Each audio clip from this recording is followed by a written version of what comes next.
Welcome. Wherever you are right now, settled into your chair or drifting off with headphones on, we're glad you're here.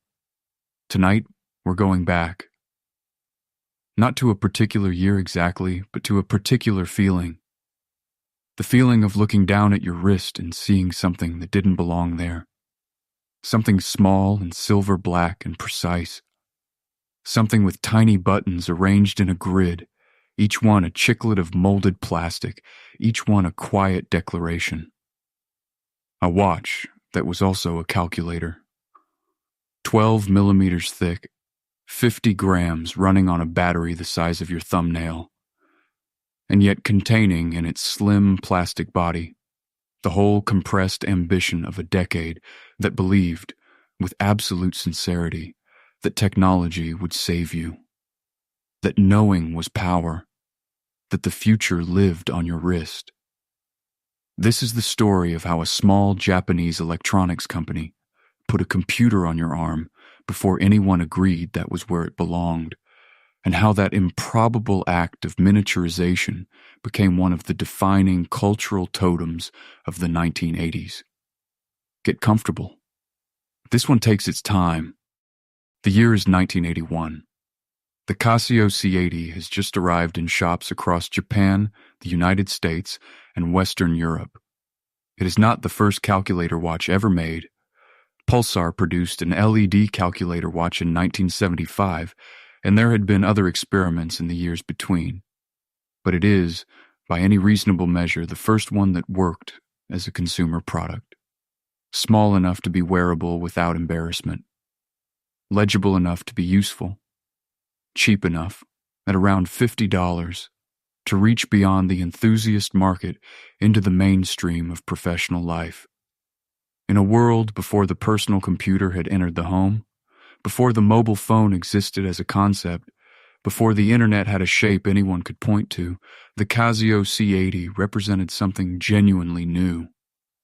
A programmable, personal computational device that you carried with you always. Not in your briefcase, not on your desk, on your body. The implications of that last detail, that it was on your body, would unfold across the entire decade that followed. The Casio calculator watch is easy to dismiss. From a distance of 40 years, it looks like a curiosity. A product of a particular moment's particular obsessions, as dated as leg warmers and as quaint as a pocket pager. But that dismissal misses something important. The calculator watch was not merely a gadget.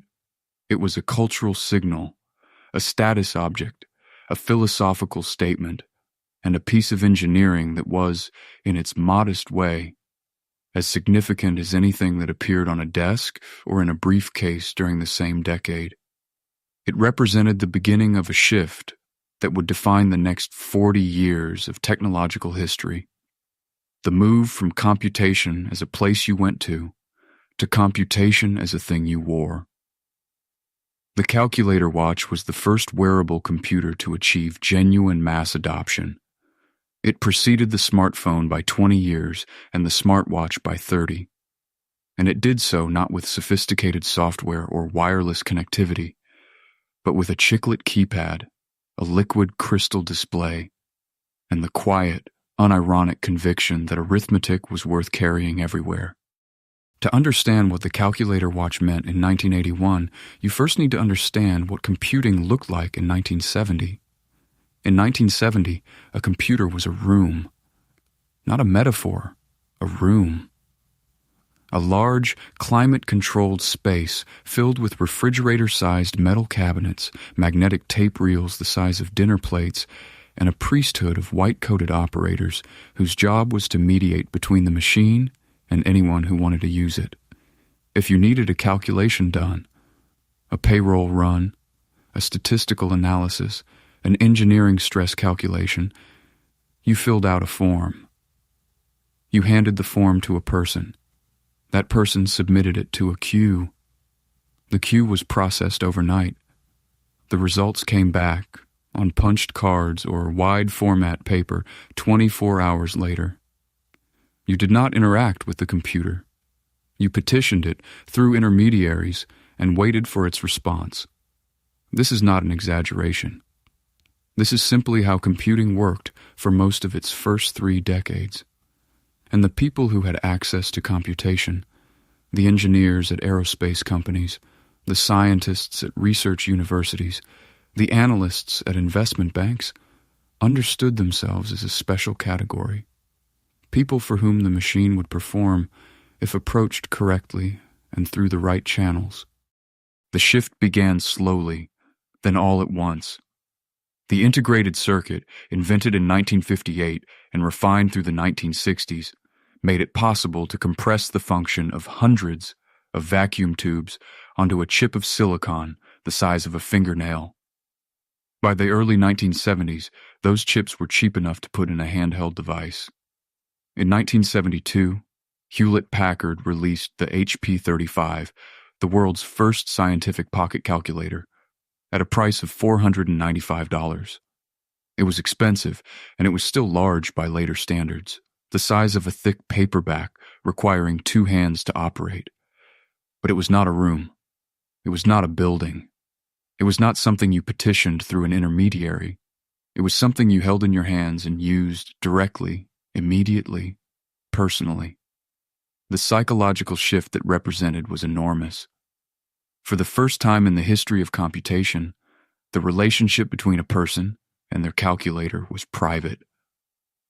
The machine answered you. Not a form, not a technician, you.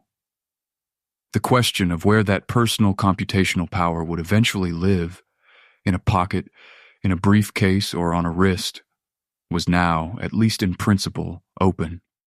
Casio Computer Co. Stouts Loti Dai was founded in 1946 by Tadao Casio and his 3 brothers in Tokyo. The company's founding story is specific and instructive. Tadao was a machinist who had noticed that tabletop mechanical calculators were expensive, fragile, and occupied significant desk real estate.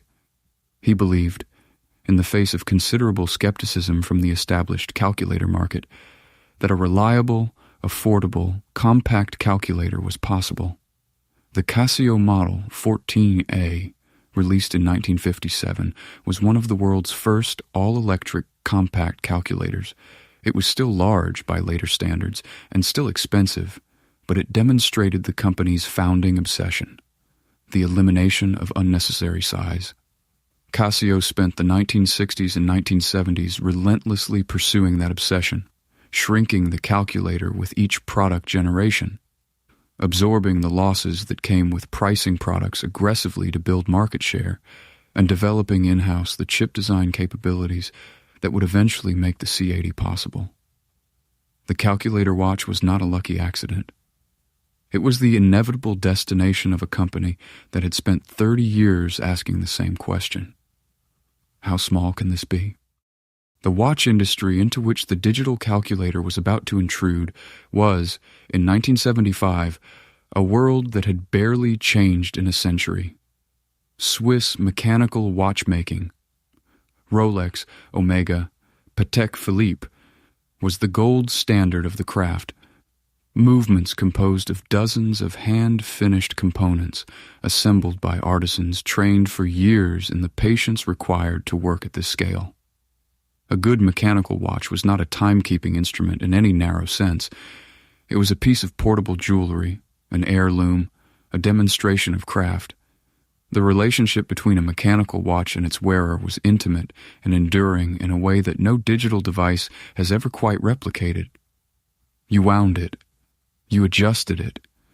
You inherited it from your father.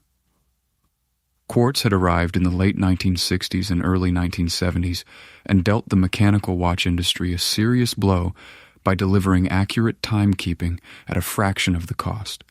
But even quartz watches were fundamentally watches. Their purpose was to tell the time. Their aesthetic was borrowed from centuries of horology, and their cultural meaning was tied to elegance, discretion, and restraint. The calculator watch was about to propose an entirely different set of values. The first digital watches appeared in the early 1970s, and they were, in the most literal sense, glowing provocations. The Hamilton Pulsar of 1972, a red LED display in a stainless steel case, retailing at $2,100, was the watch's spectacle. You pressed a button and the time appeared in burning red numerals, then vanished. It was expensive, impractical, battery-hungry, and entirely compelling to a certain kind of technologically minded consumer who cared less about horology than about signals. The message of the LED watch was not, "I value craftsmanship." It was, "I am comfortable in the future." It was, "I know how this works." As LED gave way to the more power-efficient LCD displays through the mid-1970s, digital watches became cheaper and more practical. By the end of the decade, a digital watch was a commodity, available for $5 at a drugstore checkout, functionally identical to a $40 brand name equivalent. The stage was set for the next escalation. If a digital watch could tell the time, why couldn't it do more? If LCD could display numbers, why was it only displaying 2 of them? The Casio C80, released in 1980 and reaching most international markets through 1981, was not the first calculator watch, but it was the one that mattered. Its predecessor, the Casio Casiotron of 1974, had been experimental, a proof of concept wearing a watch's face. There were other early entrants, Pulsar's LED calculator watch of 1975, and various novelties from smaller manufacturers. What Casio achieved with the C80 was something those earlier efforts hadn't quite managed, a device that was simultaneously a real watch and a real calculator, in a package that a non-enthusiast might actually wear without feeling that they were conducting a technology demonstration. The C80 was 8-digit, 4-function. It could add, subtract, multiply, and divide with 8 digits of precision. It displayed the time in the top section of its liquid crystal display and the calculator in the lower section. It weighed around 30 grams. Its battery life on a single coin cell was measured in months rather than weeks. It was, within its constraints, a finished product, and the category it defined would produce dozens of successors across the decade that followed. The most defining visual element of the Casio calculator watch, the feature that made it immediately recognizable from across a room, and that made it so thoroughly of its moment, was the keypad. 20 tiny rectangular keys, arranged in a grid below the display, each one a molded plastic rectangle approximately 4 millimeters wide. The keys were, in the industry parlance of the era, chiclet keys, named for the flat, square-cornered chewing gum that their shape resembled. On a full-sized keyboard, chiclet keys were a reasonable design choice, large enough to press with a fingernail, tactile enough to confirm activation, visually clear enough to read from a working distance. On a wrist, they were something different. They were almost impossibly small for the average adult finger. You pressed them with a stylus, or with a fingernail, or, if you were sufficiently practiced, with the very tip of a carefully angled finger. The difficulty of using the keypad was, paradoxically, part of its appeal. The keypad was not designed for casual users. It was designed for people who had spent the time to learn it. Learning to use it without looking was a mild but genuine accomplishment, and people who had mastered it wore that accomplishment as visibly as the watch itself. To appreciate what Casio achieved with the C80, it helps to understand what they were actually doing inside that 12mm case. The computational heart of the watch was a custom-designed CMOS integrated circuit, a chip so small it could sit on your thumbnail, consuming so little power that a single coin cell battery could run it for months. CMOS technology, complementary metal oxide semiconductor, was the key advance that made the calculator watch possible.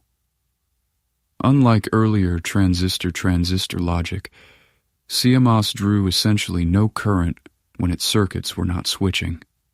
This meant a device that spent most of its time simply displaying a static number, as a watch does, could run for an extraordinarily long time on an extraordinarily small battery. The liquid crystal display added almost nothing to the power budget. LCDs do not generate light, they modulate it, requiring only microamps to change state.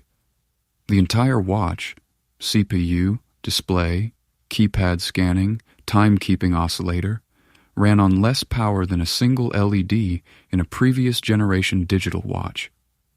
This was not incremental engineering. It was miniaturization as a discipline brought to a specific, focused point. The liquid crystal display was, in 1980, not new. LCD technology had been demonstrated in laboratories in the late 1960s and had been used in watches since the early 1970s. But what Casio needed for the C80 was something that LCD manufacturers had not previously been asked to build: a display with enough segments to show both a time readout and an 8-digit calculator output simultaneously, in a format small enough to fit inside a watch case while remaining legible to the human eye. The C80's display divided its face into two horizontal zones. The upper zone was the watch, displaying hours, minutes, seconds, and the day of the week in the blocky 7-segment numerals that had come to define digital time since the 1970s. The lower zone was the calculator, 8 digits, a decimal point, a negative sign, and a small overflow indicator. The two zones were separated by a thin, printed border. Reading this display required adjustment. It was dense with information by the standards of anything that had previously sat on a wrist, but it was readable, and with practice it was readable quickly. Casio had designed a piece of visual communication that fit on a postage stamp and contained two completely separate conceptual domains. That was not a trivial achievement. The hand calculator had spent the 1970s completing a journey from luxury item to mass commodity. The HP 35 of 1972, at $495, was purchased by engineers and scientists who could justify the expense professionally. By 1977, Texas Instruments was selling calculators for $20. By 1979, pocket calculators were available for $3 at discount stores. The calculator in a decade had gone from precision instrument to disposable convenience. The calculator watch reversed this trajectory. By embedding calculation inside a watch, an object whose cultural meaning had always been tied to quality, precision, and personal investment, Casio reattached prestige to arithmetic. A calculator watch at $50 was an assertion. It said, "I chose this. I paid for this. I wear this deliberately." The professional who wore a Casio C80 to a meeting in 1982 was not doing the same thing as the accountant who pulled a $3 calculator out of a drawer. They were making a statement about their relationship to numbers, to technology, and to the particular kind of modernity that believed useful things should be elegant things. At some point in the early 1980s, something shifted in the cultural meaning of technical competence. It is difficult to identify precisely when. These shifts rarely announce themselves, but by approximately 1982, the person in the room who understood how computers worked had begun to occupy a different social position than they had occupied 5 years earlier. In 1975, knowing how to program a computer was esoteric, slightly nerdy, and largely irrelevant to the majority of professional life. By 1982, it was becoming something else, a form of power. The personal computer, the Apple II, the TRS-80, the IBM PC, had arrived in offices and classrooms. The people who understood them had access to capabilities that the people who didn't were beginning to recognize as genuinely useful. Technical mastery, for the first time in the broad culture's memory, was becoming a competitive advantage rather than a social liability. The calculator watch was the jewelry of this emerging class, the wearable signal that said, I think in systems. I am comfortable with precision. I am a person who finds utility beautiful. The 1980s invented the archetype of the tech-savvy professional as a cultural hero in a way that previous decades hadn't. The decade's television shows, films, and advertising were thick with characters who demonstrated their superiority through mastery of technology. The computer scientist who solved the problem everyone else had given up on, the engineer who fixed the machine that was supposed to be unfixable, the analyst who found the pattern in the numbers that nobody else could read. These characters were not presented as nerds in the pejorative sense of the preceding decade. They were presented as people who were simply better equipped, and the equipment they wore, the digital watch, the pocket calculator, the calculator watch, was part of the performance of that preparedness. The calculator watch conferred membership in this archetype on its wearer at a price of $50. It said, "I am the person with the numbers. I am the one who can check your arithmetic. I am the person who does not need to guess, who does not need to go back to the office for a calculator, who carries their precision with them always." In a decade that was learning to take technical competence seriously, that was a credible and coveted position. The 1980s were, in their visual culture, a decade in love with the visible evidence of technology.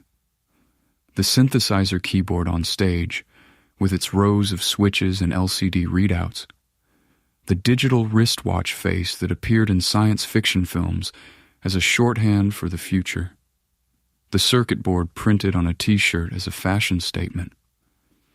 This was a decade that found beauty in function made visible, that believed the more a device looked like it was doing something, the more it communicated about its wearer. The calculator watch fit this aesthetic perfectly, and it appeared everywhere that aesthetic was being performed. It was on the wrists of the young professionals in the television advertisements for business software. It was on the wrist of the scientist in the thriller film who was smarter than everyone else in the scene. It was in the music videos of the synth-pop artists who were building songs from logic gates and dressed themselves in the language of the machine. The calculator watch was not merely a product that happened to be popular in the 1980s. It was an artifact of the decade's specific obsession with the idea that technical literacy was a form of cultural capital. The visual language of the calculator watch was, by any measure, the opposite of minimalist. Where the Swiss watch tradition prized restraint, a clean dial, a few hands, no surplus information, the calculator watch was dense with purpose. The keypad occupied as much of the face as the display. The bezel was typically thick, the case substantial, the band wide and functional rather than decorative. Every millimeter of the device's visible surface was doing something. This maximalism was not a failure of design judgment. It was a statement of design values, a deliberate embrace of the idea that utility was not the enemy of beauty, and that a device that showed its work was more honest than one that concealed it. The 1980s were more broadly a decade that favored the maximalist position in most things. The shoulder pad that announced the wearer's physical authority, the synthesizer that displayed its patch settings in proud rows, the car dashboard that turned information into landscape. The calculator watch belonged to this aesthetic school completely and wore its complexity without apology. In the schools and universities of the early 1980s, the calculator watch occupied a specific and charged position in the economy of adolescent status. This was the generation that had grown up with the pocket calculator as a classroom tool, that had been told, in some cases explicitly, that a calculator was cheating, and who had consequently developed a complicated relationship with the device that said something about rules and shortcuts and the nature of intelligence.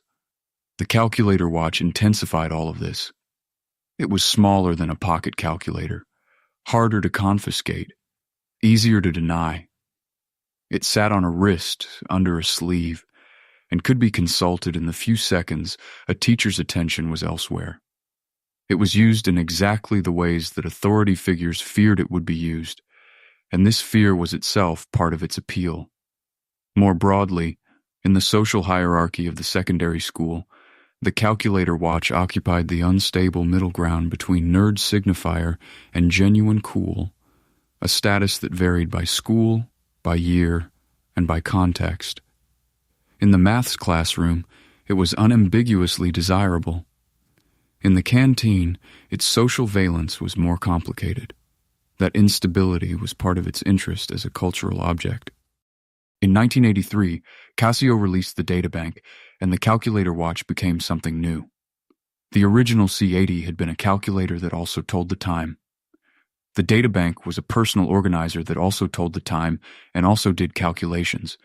For the first time on a wrist, you could store information that wasn't a number. You could store a name. You could store a phone number beside it. You could create a reminder, set a time, and have the watch alert you when that time arrived. The Databank's memory was tiny by any standard that followed, enough for around 150 phone numbers and addresses, a few memos, and a handful of scheduled reminders. But the size of the memory was almost irrelevant compared to the conceptual shift it represented. The watch was no longer just a device for processing numbers in real time. It was a device for storing information, personal, specific, private information, and retrieving it on demand. It was, in the most literal available sense, a second brain. The idea that you could externalize memory, that you could trust a device rather than your own recollection, was not obvious in 1983. The Databank made it tactile, portable, and worn. The concept of personal information management, PIM, as it would come to be called, was not invented by the Casio Databank. The Filofax personal organizer had been reinvented as a status object in the early 1980s. The daytimer planner had been a staple of corporate life since the 1950s. But these were paper systems, static, non-searchable, heavy, and subject to the specific catastrophe of being left on an aeroplane or dropped in the rain. What the Databank offered, for the first time on a device you literally never took off, was information storage that was always present, always accessible, and electronically searchable. You didn't flip through pages looking for a phone number. You pressed a button and typed the first letter of a name. The Databank found it in about as long as it took to ask. This was not a minor convenience. For the professional who carried dozens of contacts, managed multiple schedules, and operated across cities and time zones, the difference between a paper organizer and a wrist-worn database was the difference between filing and thinking. The Databank was the first device to make personal information management feel like an extension of cognition rather than a replacement for it. Casio did not stop at the original Databank. Through the mid to late 1980s, they released a succession of increasingly capable data-storing watch models: the Telememo, the Databank DC, the CMD, and numerous variants distinguished by memory capacity, display size, and supplementary functions. Some models added a world time function, displaying the current time in 30 or more time zones on demand, an extraordinary convenience for the international business traveler of the pre-internet era who needed to know whether it was reasonable to telephone a Tokyo office from New York at 3 in the afternoon. Some added a scheduler with repeating alarm capability. You could tell the watch to alert you every day at 8 in the morning or every Monday or on a specific recurring date. Some added a memo function that allowed short alphanumeric notes. The progression of these features, viewed across the decade, is a history of the mobile information needs of the professional class, the phone numbers that needed to be carried, the schedules that needed to be maintained, the time zone differences that needed to be tracked. Each new model was essentially a research report on what people were using the previous model to try to do. The programmable and data-storing calculator watches of the mid-1980s gave rise to something that would not be named for another decade, but that already had all its essential characteristics: the power user. The power user was someone who did not simply use a device according to its obvious and intended purpose, but who studied its manual, memorized its shortcuts, discovered its edge cases, and reorganized their working life around its capabilities. The Casio Databank had an elaborate system of memory allocation, timer modes, and search functions that required real study to master. Learning to use it efficiently, to enter contacts quickly using the alphanumeric keypad, to set multiple concurrent alarms, to switch between calculator and database modes without consulting the manual, was a non-trivial investment of time and attention. And people made that investment. Willingly, enthusiastically. There were hobbyist communities around particular Casio models. There were productivity systems built around the databank's specific capabilities and limitations. There were people who genuinely prioritized the logic of the interface over how any of it looked. These were the founding generation of what we now call tech culture. There is a design philosophy embedded in the Casio calculator watch that runs directly counter to what the majority of modern consumer technology espouses. Modern device design, since at least the first iPhone, has pursued the ideal of the invisible interface, the device that disappears, that requires no manual, that is operated by instinct rather than knowledge, whose complexity is hidden behind surfaces of glass and smooth gestures. The Casio Databank represented the opposite position. Its interface was visible, its functions required learning, its modes required navigation via button sequences that were not self-evident and that varied across models. To use it well, you had to know it. The device rewarded investment and made no concession to the impatient user. This was not, as it might seem from a modern perspective, a failure of design. It was a different set of design values, a belief that a user who had taken the time to learn a tool had formed a relationship with it that was worth more than the ease of a newcomer. The databank was designed for people who had decided it was worth learning. In that sense, it was deeply respectful of its users and deeply confident that they would rise to meet it. In 2026, the Apple Watch Ultra sits at the high end of the wrist computing market. Titanium case, always-on OLED display, GPS, heart rate monitor, blood oxygen sensor, ECG capability, crash detection, cellular connectivity, and a battery that lasts approximately a day and a half under normal use. The Samsung Galaxy Watch carries broadly comparable features with its own biometric suite. The Garmin Fenix series extends that package with multi-day battery life and specialist sports and navigation functions. These devices are, measured by any engineering metric, incomparably more sophisticated than the Casio C80. But they are recognizably, philosophically, the same idea. They are computation on a wrist, personal information management in a form factor that stays with you always. The quantification of the self delivered through a display you glance at rather than sit down in front of. Every design decision that made the calculator watch compelling, the always present accessibility, the personal rather than shared data, the movement from tool you carry to device you wear, is present in every smartwatch sold today.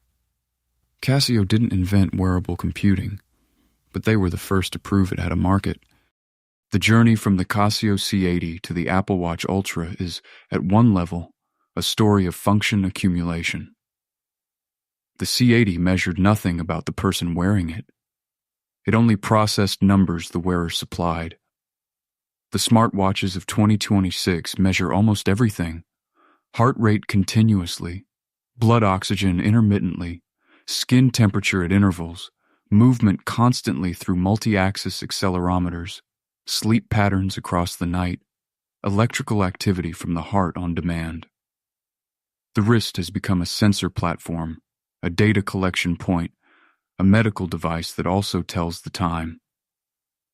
This transformation raises questions that the Casio calculator watch, with its simple arithmetic, never had to answer. About privacy, about the ownership of biometric data, about who benefits from the continuous stream of health information that a modern smartwatch generates. The Casio's data belonged only to its wearer. It had no wireless radio, no server, no company looking at what numbers you were calculating. The modern smartwatch's data exists in a cloud infrastructure owned by a corporation. The wrist has become intimate in a different sense than Casio intended, intimate as a data source rather than intimate as a personal tool. In the mid-2020s, something interesting happened to the cultural status of the calculator watch. It came back, not as a mass-market product, but as a deliberate aesthetic choice, as a signal worn by people who had grown up with smartphones and who were choosing, consciously, to wear something that looked different. Casio itself played a significant role in this revival, reissuing the A158W and B650 series in limited runs that sold out quickly. Streetwear brands collaborated with Casio on branded editions. The hashtag for vintage Casio watches on social media platforms accumulated millions of posts. Collectors began hunting early C80 models in working condition, and prices for good examples on resale platforms climbed significantly. The reasons for this revival are not difficult to understand. In a world where every computing device has converged on the same vocabulary, the glass rectangle, the invisible interface, the haptic feedback, and the algorithmic suggestion, the calculator watch's visible complexity reads as authenticity. Its chiclet keypad says, "I am what I am." Its LCD display says, "I am not trying to be beautiful, I am trying to be useful." In a culture increasingly suspicious of digital seamlessness, that distinction has become its own form of appeal. There is a deeper current running beneath the resurgence of the calculator watch, one that connects it to a broader unease about the direction of technology in 2026. Modern computing is, in most of its important forms, invisible. The cloud stores your data in server farms you will never visit. The algorithm curates your feed according to rules you cannot inspect. The voice assistant responds to your requests without revealing how it arrived at its answers. The large language model generates text whose provenance is opaque even to its creators. We live in an era of powerful but illegible technology. Systems that work without being understood, that respond without explaining, that know things about you that you never explicitly disclosed. Against this background, the Casio calculator watch is a legible machine. You press a button, a number appears. The relationship between input and output is direct, comprehensible, and entirely visible. There is no model behind it. There is no cloud. There is no algorithm. There is a circuit, a display, and your own arithmetic. The calculator watch's appeal in 2026 is, at least in part, the appeal of accountability, of a technology that does only what you asked it to do and shows you its work. Casio Computer Chiclet-keyed in 2026 occupies a genuinely unusual position in the consumer electronics landscape.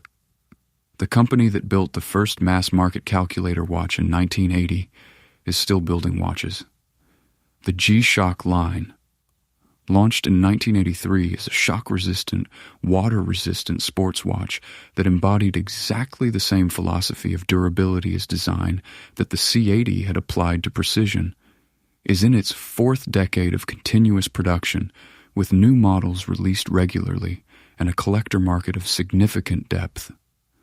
The original A168 and A158 series, visually nearly indistinguishable from their early 1980s predecessors, are sold new in 2026 for approximately $25. Unchanged in function, unchanged in aesthetic, and selling to new generations who were not born when those designs were first produced. This longevity is remarkable in a consumer electronics market defined by obsolescence. Casio achieved it by building something that was good enough to last and honest enough not to need reinvention. The C80's philosophy, that a useful thing need not pretend to be more than it is, turned out to have a longer half-life than almost anyone would have predicted in 1981. The Casio calculator watch was, in the end, exactly what it appeared to be: A small plastic device with a keypad and a display, running on a coin cell battery, telling the time and performing arithmetic. It had no wireless connectivity. It generated no data for anyone to harvest. It could not be updated remotely, could not serve advertisements, could not learn your habits or infer your preferences. It was, in the most precise technical sense, a dumb device. And yet it carried, inside that dumbness, a set of ideas that were anything but simple. The idea that personal computation was intimate, that it should stay with you, not sit on a desk waiting for you. The idea that technical mastery was a form of identity, that the tools you chose to carry said something about the person carrying them. The idea that utility and beauty were not opposites, and that a device that showed its logic, rather than hiding it, was making a philosophical claim, not a design mistake. These ideas did not die when the calculator watch became a retro curiosity. They went underground, resurfaced in the smartphone, went underground again, and now resurface once more in the deliberate choice to wear something that requires you to know how to use it. The wrist has always been a public surface. What you put there has always been a statement. The Casio C80 understood that before almost anyone else did. If there is one lesson the Casio calculator watch teaches, and it teaches several, it is this. The most significant technologies are not always the most sophisticated ones. What determines whether a device matters is not its processing power, or its connectivity, or its display resolution. It is whether it changes the relationship between a person and their information. The calculator watch changed that relationship.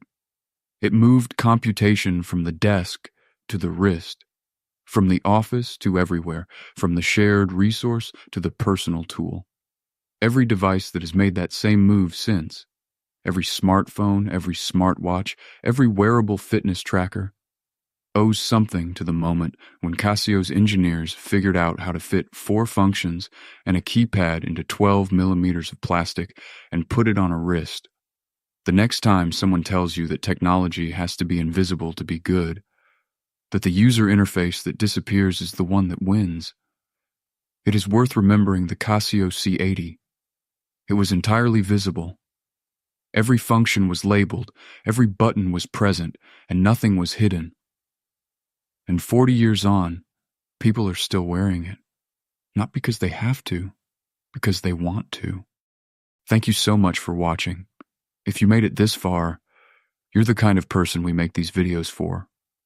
Someone who believes the smallest objects sometimes carry the largest stories. Someone who looks at a chiclet keypad and sees, behind it, 40 years of human beings deciding what they want technology to mean.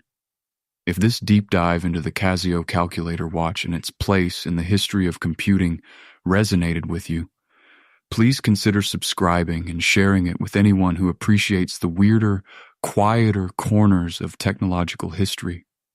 We genuinely love to hear from you in the comments. Did you own a calculator watch? Did you inherit one from a parent? Are you wearing one right now while you watch this? Tell us which model. Tell us where you are, and tell us what piece of forgotten technology you'd like us to explore next. We read every comment, and some of our most rewarding journeys have started from a single suggestion left by someone watching from a city we'd never thought to look. Until next time, keep paying attention. The history worth understanding is always smaller than you expect and worn closer to the skin.